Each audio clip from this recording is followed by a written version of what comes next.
Hi everyone, welcome back to Phone Questions channel. I'm Vira. In this video, I will show you how to display battery percentage on Realme Note 60. Okay, let's get right into the tutorial. Don't forget to click like in this video and click subscribe in this channel. Thank you.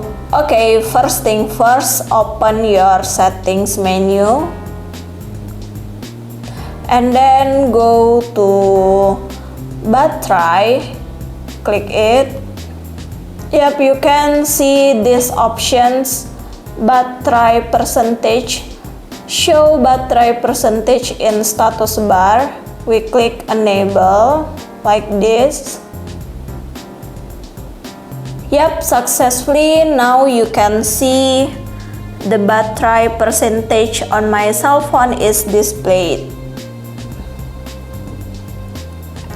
So guys, this was my tutorial. I hope to be useful for you. Don't forget to click like in this video and click subscribe in this channel. Thank you.